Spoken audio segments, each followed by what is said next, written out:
And I'm sure we'll also be putting a song from Aminé on there, dropping Limbo, first project since point 0.5 back in 2018.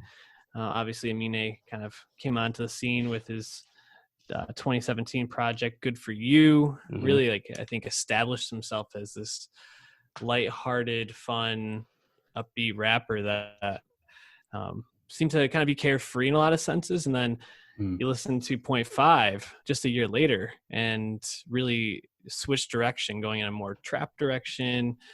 I think lyrically, not nearly as strong. And it kind of left, I think, us in our review feeling like we're not really sure exactly where Aminé is going here, whether he's trending in the right or wrong direction.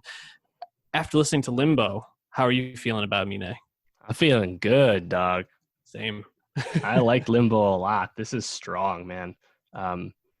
Like you said, with Good For You, not only did that establish him as someone who could really make this kind of carefree, vibing hip hop, but it also validated him to a lot of people who had no idea who the fuck he was until Caroline gets to number 11 in the country. He kind of proved that he was a real artist and not just a one hit wonder flash in the pan.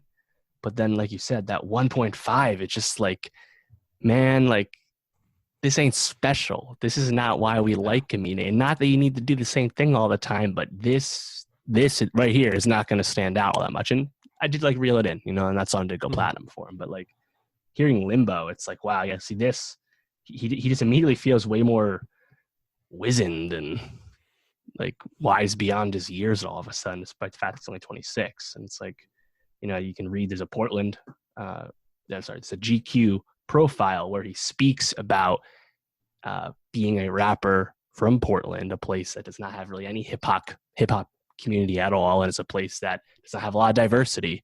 It's a quote liberal place, but mainly white people, right? And he's kind of struggling with what he sees in his hometown stuff. Interesting to hear, and we kind of thought he was a thoughtful guy already, but you listen to this album, and I think he covers a lot of ground while still making some really fucking hard hitting songs, but like you listen to a song like Mama at the end or Fetus, right? And he's like really talking about, and like the whole thing of like taking care of your mom once you make it is not a new idea in music, but I think he gets it in a nice way. And even Fetus is, I think, quite interesting just because while someone like Annalie Chapa just kind of mentions offhand that he has a baby mom, I mean, he's talking about how it's like, man, you gotta make sure you're ready for this. And I don't know if I am yet, but if I do, this is what I want to do. And it's like, wow, this is cool.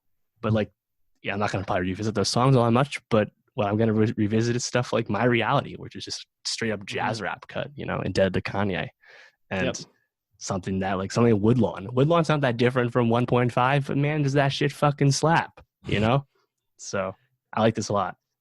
Yeah. In talking about the projects that came before this, Limbo feels like a direct follow-up to Good For You, because I think where Good For You kind of is that carefree, almost like kid-like sound where he's so just like an up-and-coming, bright-eyed, bushy-tailed person. Kobe feels like kind of the tone setter for this album, where it's like, I was a kid, and when Kobe died, like, this is where I'm at now. This is the transition for me into being an adult, being a man, not being as carefree, but still kind of holding on to what it means to be Aminé.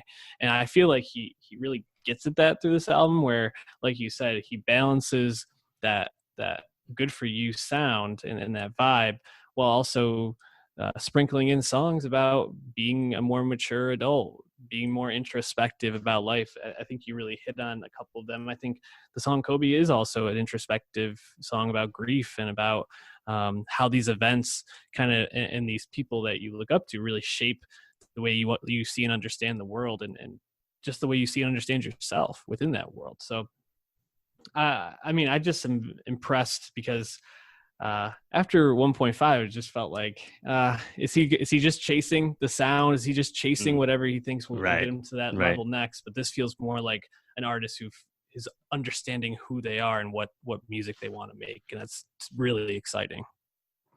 Yeah, I think there's just tons of cool moments too. Like on My Reality, the last track, was it? AI when it comes to the checks. I'm like, taxes, obviously Allen Iverson reference. Yeah. And then even like the lead single Shimmy, where he, it's obvious homage to Old Dirty Bastard, the classic song that Yeah. interpolates at the end. It's like really cool to hear that stuff. And um, he's worked. I believe he's worked with Charlie Wilson before, but I did quite enjoy Roots, and I thought the JID feature was especially strong. One of the unexpected moments for me was on Pressure in My Palms.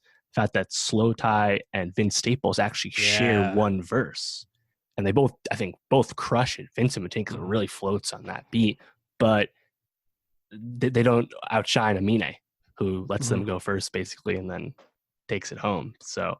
And even the Such a first cool track, moment. I thought Burden really hit too, um, and you want the carefree, low stakes Aminé. I think compensating with Thugger is really good as well. So I think there's a ton here, a lot of replay value, and at the end of the day, just really exciting that Aminé really seems to have kind of found his direction.